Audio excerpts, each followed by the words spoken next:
लकड़ी चेला पर सुताई के ऊपर से लकड़ी चेला डाल के मुंह में आग लगाए के जार देवे आ नहीं जरते तो बांस से खोर के जरेबे, बांस से उल्टाए पुल्टाए के जरेबे। अच्छा सत्तन सदा जी आपकी तरफ से ये 50 रुपए का दान प्राप्त हुआ है। बहुत बहुत हार्दिक अभिनंदन आपको। भगवान सदगुरु आपको हमेशा हंसते मुस्कुराते रखेंगे, सदगुरु से प्रार्थना। बोलिए अपने अपने माता पिता की जय। आया जाए। हे बाबू, साधु बाबा भोजन कर लिए और जब भोजन करके जाने लगे, साधु जब भोजन किए तो विदा हो रहे हैं, एक कदम आगे बढ़ाए, दरवाजे से बाहर उतारे, लेकिन जो अगला कदम आगे बढ़ा साधु बाबा का आंख बंद हो गया। जो ही साधु का आंख बंद हो गया तो समझ लीजिए कुछ चमत्कार होगा।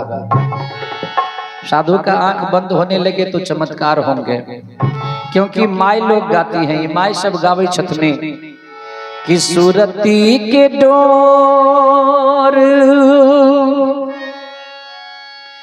गगन बीच लागल,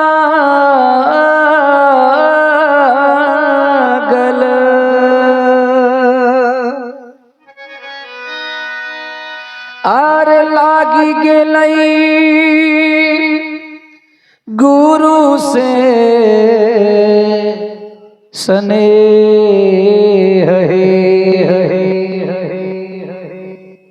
आरे गुरु रंग रसिया मन हर ले हलन, अगला जन्म के स्नेह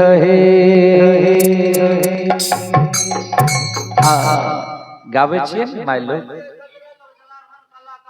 जय हो। कलाकार जी आबि गेलखनी, जलार्दन जी, जलार्दन कलाकार जी के तरफ से भी आई कलाकार जी के लिए 10 रुपया बिस्कुट खाए लो। बहुत बहुत साधुवाद। सदगुरु अपने एक सर्वदा आनंद रखते हैं।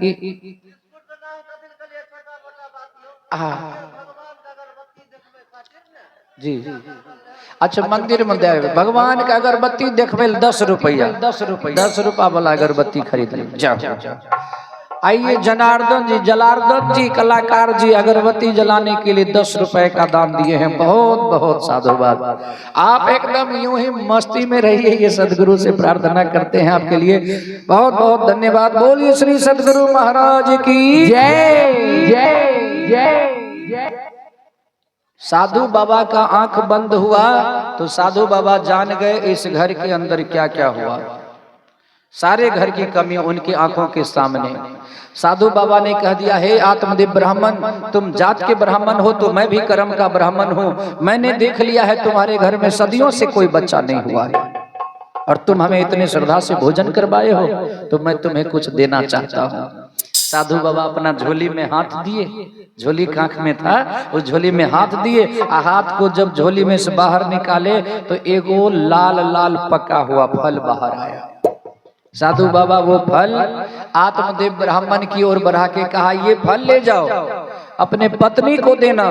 तुम्हारी पत्नी जब ये फल खाएगी तो गर्भवती हो जाएगी और 9वें महीना में तुम्हारे पत्नी के कोख से जो बच्चा जन्म लेगा, चूंकि मैं सिद्ध साधु हूँ, साधक हूँ, महात्मा हूँ, इसीलिए मैं दावे के साथ कहता हूँ तुम्हारे पत्नी के कोख से जो 9वें महीना में बच्चा जन्म लेगा वो बेटा ही होगा, बेटा ही होगा, बेटा ही होगा। ये इस साधु का वचन है। अब वो फल लेकर आत्मदेव ब्राह्मण जी, अच्छा मैं माता जी जे कन्या शादी विवाह भ गइल खनी 8 साल 10 साल 12 साल रहल खनी, बउआ अगर नहीं भेले तो आई माय अगल बगल वाली माय लोग चर्चा करे लगे छथिन, हे लगे छै नहीं एकर वंश नहीं बढ़ते, नहीं लगे छै एकरा नहीं, सब आई माय मतलब बउआ हुनका नहीं होय छै, खिस्सा दूसरे लोग करे लगे छथिन। लेकिन वो ब्राह्मणी जो आज 45 बरस की हो चुकी है और अभी तक बच्चा नहीं हुआ, वो ब्राह्मणी के लिए फल साधु बाबा दे दिए कि ये फल खाएगी तो गर्भवती हो जाएगी, तो कितनी खुश होगी। ब्राह्मण खुश हुए होंगे ना। आत्मदेव ब्राह्मण बड़े प्रसन्न हुए और इतने प्रसन्न हुए कि आत्मदेव ब्राह्मण परमात्मा का ध्यान करते और पत्नी के तरफ फल लेकर बढ़े हैं, आनंद से खुशी मनाते, आनंद लुटते कि तोहरे चरनिया में जिंदगी बिताई, तोहरे चरनिया में जिंदगी बिताई, तोहरे भजनिया रातों दिन गायब, तोहरो भजनिया रात दिन गायब, तोहरे चरनिया में जिंदगी बिताई, और भजनिया रातों दिन गायब।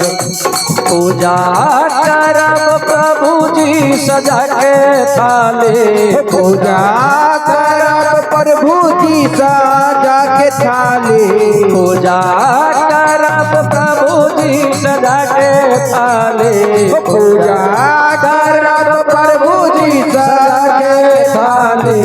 भजन गाला हो, भजन गाला हो, भजन गाला हो भैया बजा के ताली, भजन गाला हो भैया बजा के ताली, भजन गाला हो भैया बजा के ताली, भजन गाला हो भैया बजा के ताली।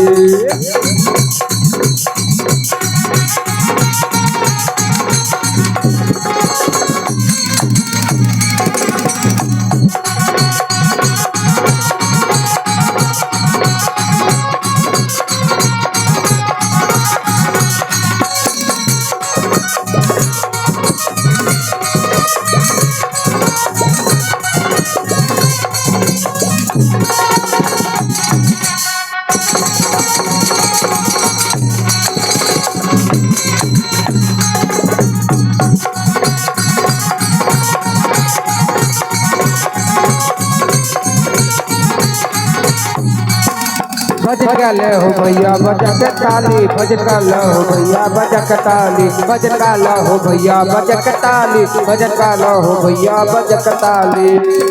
तोहरे चरनिया में सब सुख पाइब हो, तोहरे भजनिया से जिंदगी तराइब हो, तोहरे चरनिया में सब सुख पाइब हो, तोहरे चरनिया में जिंदगी बिताइब हो, तोहरे चरनिया में सब सुख पाइब हो, तोहरे चरनिया में जिंदगी बिताइब हो, तोहरे चरनिया में सब सुख पाइब हो, तोहरे चरनिया में जिंदगी बिताइब हो।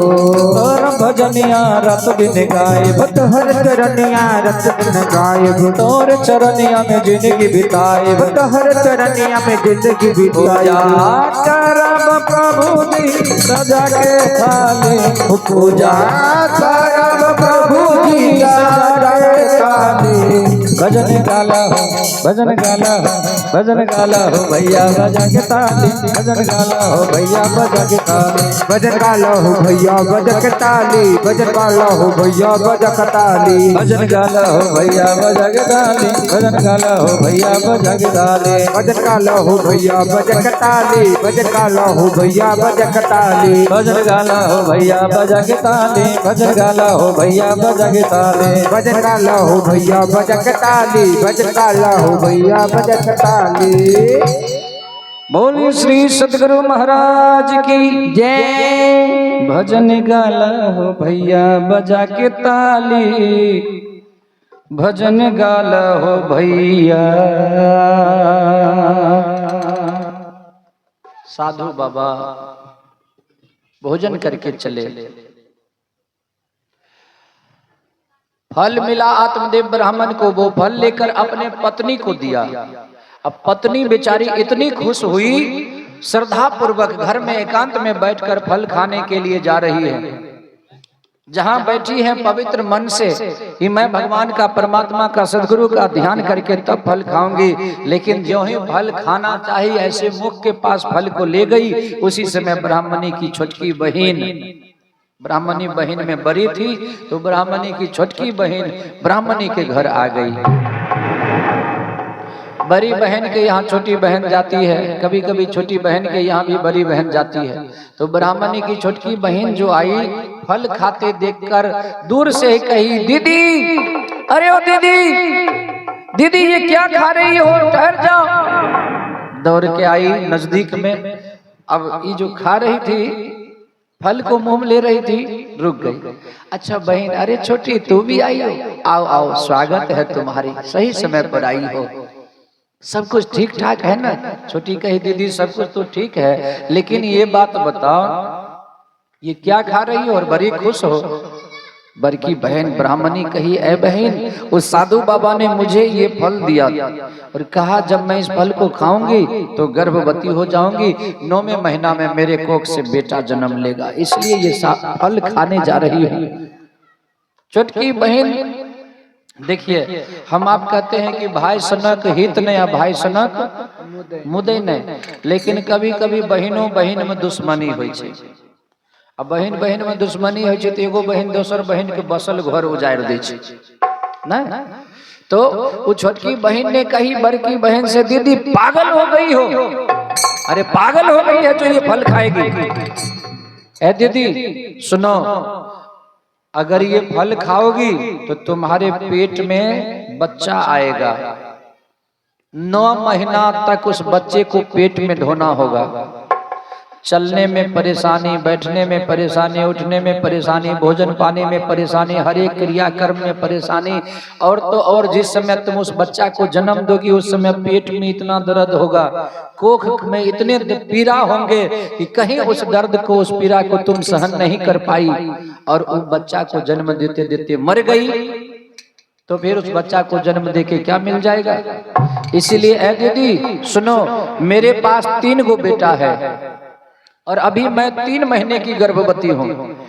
जानती हूँ मेरे पेट में जो तीसरा बच्चा है, ये चौथा बच्चा है, वो बेटा ही है। ऐ दीदी, जब ये मेरा चौथा बच्चा जन्म लेगा, बेटा बन के आएगा, मैं अपना बेटा तुझे गोदी दे दूंगी और तुम उसे अपना बेटा समझ के पाल लेना। तुम्हें कष्ट भी नहीं उठाने होंगे, पीड़ा भी नहीं सहने होंगे, और है दीदी तुम बेटा वाली भी हो जाओगी और शरीर में कष्ट भी नहीं उठाना पड़ेगा। इसलिए इस फल को न खाओ, इसे फेंक दो। अब छोटकी बहन की बात मान के बड़की बहन ने उस फल को घर से ही बाहर फेंक दिया। अब जो फल को फेंक दी तो फल उड़ते उड़ते दरवाजे पर नादी है और नादी में गाय चारा खा रही है। ब्राह्मणी का फेंका हुआ फल गैया के नादी में गिरा और गैया ने उस फल को खा गई। गाय क्या बरस से बच्चा नहीं दे रहे? 20 बरस। और वो गाय के ब्राह्मणी फल फेंकल के वो नादी में गिर गए और गाय वो फल खाए गए। ब्राह्मणी फल मिला था खाने के लिए माई को, माई नहीं खाई, फेंक दी, खा गई गाय, और गाय जब फल खा गई तो ब्राह्मणी का, साधु का दिया हुआ वो फल गलत साबित होगा। अब तो बात पूरा नहीं होते, लेकिन नहीं, सिद्ध साधु जो होंगे वो मुख से जो बक देंगे वो पूरा हो जाएगा। ब्रह्मा का लकीर मिट सकता है लेकिन साधु का कहा हुआ वाणी नहीं मिट सकता। सिद्ध साधु के वाक्य को कोई नहीं काट सकते। ब्राह्मणी जिस फल को फेंकी वो गाय खा गई।